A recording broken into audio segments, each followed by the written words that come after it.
मंगल भवन मंगल हारी।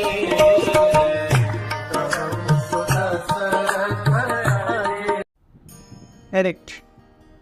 हमने कल हनुमान जी ने शेरी हुई पहली जो अड़चन थी मैनाक पर्वत के रूप में, which offered him comfort and cosiness, उसके बारे में सुना और किस प्रकार से हनुमान जी ने उसके साथ डील किया। जैसे ही हनुमान जी आगे बढ़े वहां पर देवराज इंद्र आ गए। इंद्र को देखते ही मैनाक की सिट्टी पिट्टी गुल हो गई, क्योंकि इंद्र ही थे जो सारे पहाड़ों के पर्वतों के पंख काटे थे। तो मैनाक को लगा कि अरे ये बच गए हैं तो अब गुस्सा भी हो गया और पंख तो काटेंगे वो अलग से। लेकिन जैसे ही आगे बढ़े हनुमान जी, इंद्र सामने आए और इंद्र हाथ जोड़ करके खड़े हो गए और इंद्र कहने लगे, अरे आप बिल्कुल मत डरिए, आज आपने हनुमान जी की सेवा करने के लिए सामने आकर अपने सारे मस्तियों का और अपराधों का क्षालन कर दिया है। इस एक कार्य के लिए आपके 1000 अपराध माफ है। मैनाक ने राग की सांस। एक बहुत महत्वपूर्ण यहाँ पर शिक्षा ऐसी है कि जब हम भगवान के या भगवान के बहुत ही करीबी अनुचरों की सेवा करते हैं तो सारे ग्रह नक्षत्र देवी देवता अपने आप को ऐसे स्थापित कर लेते हैं कि उनकी वजह से हमारे जीवन में कोई अड़चन नहीं आती। Yes, but devotee of the Lord need not be overly thoughtful about ये ग्रह नक्षत्र, ये पोजिशनिंग, ये वो मुहूर्त, ये वो। No, Lord's service is paramount. और अगर भगवान की सेवा में भक्त के जीवन में किसी ग्रह नक्षत्र की वजह से बाधा आ रही है तो भगवान उस ग्रह नक्षत्र को अच्छे से देख लेंगे और ये वो भी जानते हैं, इसीलिए वो भक्त के जीवन में तकलीफ नहीं कर। तो फिर भक्त के जीवन में तकलीफ क्यों आती है?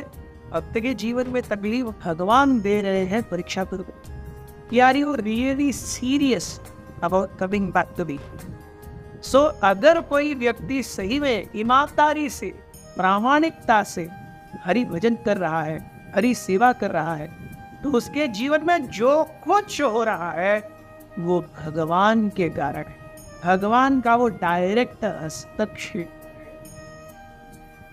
हनुमान जी आगे बढ़े और उनकी स्पीड वही थी कि अचानक उन्होंने देखा उनके सामने समुद्र से एक बहुत ही अकराल विकराल देह ऊपर आया, पानी से पूरी तरह लिबलिबा हुआ। जैसे हम देखते हैं पानी के अंदर किसी चीज को बहुत समय तक रख दिया जाए तो कैसे वो एकदम स्लाइमी है, ऐसे चिपचिपा गिलगिला सा हो जाता। सो वो शरीर ऐसा था और उसका मुंह एकदम चौड़ा हो गया और वो जीव कहने लगा, अरे वाह, आज देवताओं ने मेरे लिए बहुत अच्छा निवाला बना करके रखा है। एक बंदर, आज मैं बंदर के, एक वानर के मांस को खाऊंगी और अपनी जीभ लपलपाऊंगी।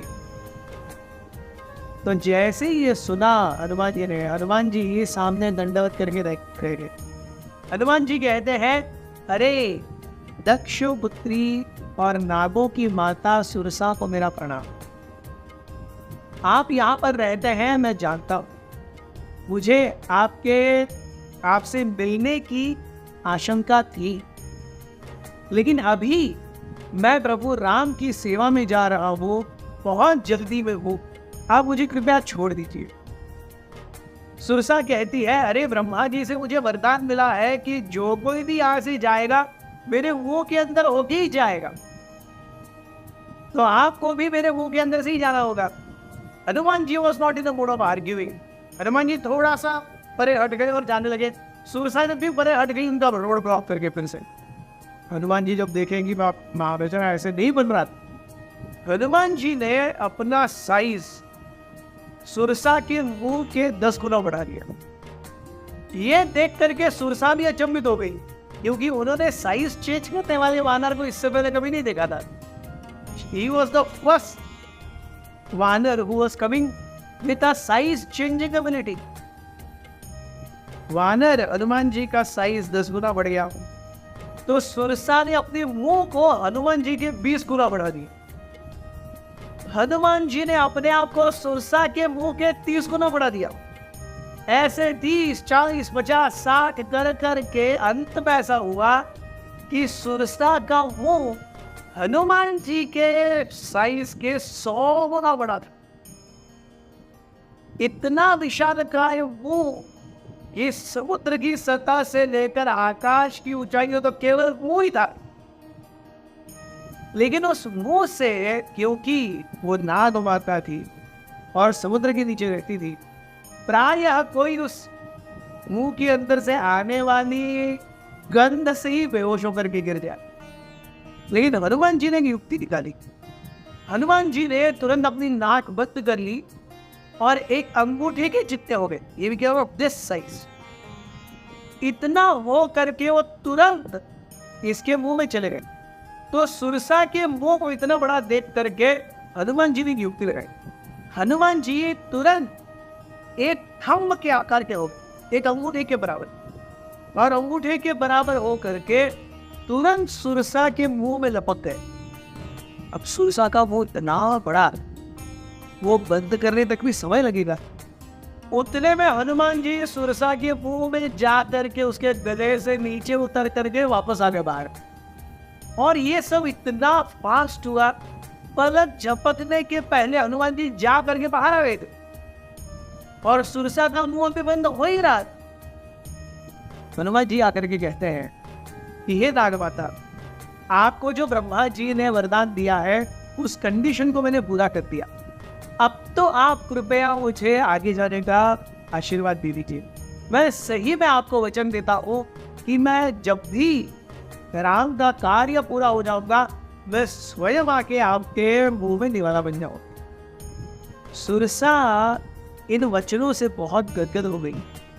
सुरसा कहने लगी, हे पुत्र, मुझे देवताओं ने तुम्हारी बुद्धिमत्ता और तुम्हारे अहंकार को टेस्ट करने के लिए भेजा था, और आज आप अपने अहंकार की टेस्ट में विजयी हो गए।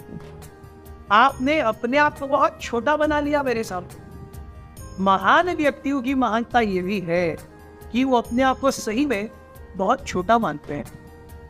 तो आपने मेरे मुंह के अंदर जा करके ब्रह्मा जी द्वारा दिया वरदान भी पूरा कर दिया। आपने अपने शरणागति से मेरा हृदय पे जीत लिया।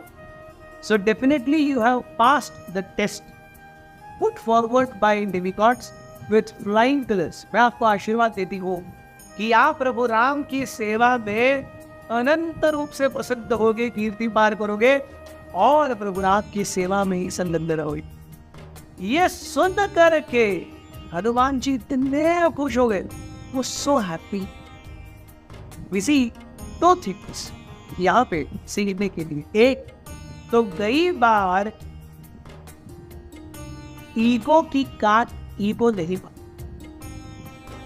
अहंकार को कई बार नम्रता से ही काटा जा सकता है। यहां पर दोनों का अहंकार बोल रहा था 10 गुना, 20 गुना, 30 गुना, 40 गुना, 50 गुना, 60 गुना, 70 गुना।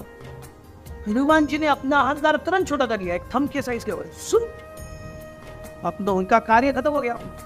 सो भगवान का भक्त मैं बड़ा या तू बड़ा इसमें नहीं लगता। भगवान का भक्त हमेशा ये सोचता है कि भगवान का कार्य हो जाना चाहिए, उसमें मैं छोटा सा रोल अदा करूं या बड़ा रोल अदा करूं, मेरा कर्तव्य है वो रोल अदा करना, बस। यस, कई बार हमारे जीवन में जो समस्याएं हम फेस करते हैं उनके सामने नम्रता दिखाने के अलावा हमारे पास और कोई चारा नहीं होता। And that's the wisest thing to do. Then that is why कई बार हम नम्रता से प्रॉब्लम्स को अपॉर्चुनिटीज में बदल सकते हैं। Thank you very much.